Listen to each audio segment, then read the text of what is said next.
Any hidden gems, or not hidden gems, but you found Chainlink very early. Is there any projects right now that are at a lower market cap than Chainlink that you have a lot of conviction for that you want to share to the audience, where Yeah, they I think should dabble into research, not just taking your opinion, of course, but put them in the direction? yeah, I think the only one right now that has sort of caught my eye recently is the Graph GRT, and you mentioned that earlier in this podcast. Let me find it. I wonder how low they are here on this. Yeah, so they're number I was actually just 49. talking to Caleb about the graph the other day. That's funny.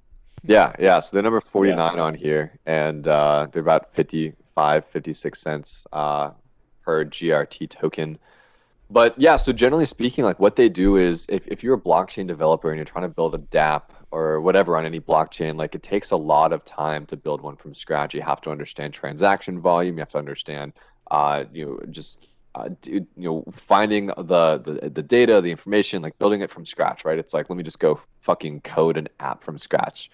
You don't. You use Figma, right? You use I don't know. Like you use tons and tons of different like resources as a tech entrepreneur to help you like build something. And so imagine the graph as one of those supporting productivity tools to help people build on top of blockchains. And so what they do is they say, "Hey guys, let me make all this blockchain data searchable." Well, they index it and then they make it searchable so that developers can say, "Hey, if I want to know this specific data or I need to have these specific check marks to build my dApp that I can go to the graph. I can pay a very modest fee.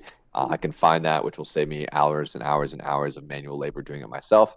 And as more and more people, imagine how people analogy it is. It's like the Google of blockchain. You can just search Google for something online. You can now search through GRT or the graph for something on any blockchain to help you find data to build quicker and faster. And so, at the end of the day, and I don't, we didn't really touch on this in the podcast, but how I try to invest is I don't bet on specific projects or companies or things of that nature. And yeah, stocks, obviously, yes, but I guess at the end of the day, it's like Roku is a really good example of this. I'm not betting on Netflix. I'm not betting on Disney Plus. I'm not betting on HBO Max. I'm betting on streaming, which is Roku, right? Roku allows people to stream. Roku owns 40% of smart TV operating systems by market share. They're the people who are enabling streaming adoption. So by investing in a Roku, I'm not betting on a winner in streaming. I'm betting on streaming in general. By investing in Chainlink, I'm not betting on uh, Compound, Neo, Tezos, or Avalanche, just these whatevers I see on my screen right now, these individual projects. I'm betting that on overall, blockchain technology and smart contract technology, you will need real world data to succeed by building on any of these, by building any dApps on these blockchains. They need real world data. Let me invest into that general initiative. Same thing with the graph. It's like I'm not betting on people that are building the next thing. I'm betting to enable them to build the next thing. Like I'm giving them the resources, and if I can invest into a project who's giving people the resources to succeed, that's pretty cool. And so I think like that's just a general investing strategy that I've used throughout the years, especially as it relates to crypto, because who fucking knows what's going to happen with projects on crypto. But yeah, that's my answer. GRT.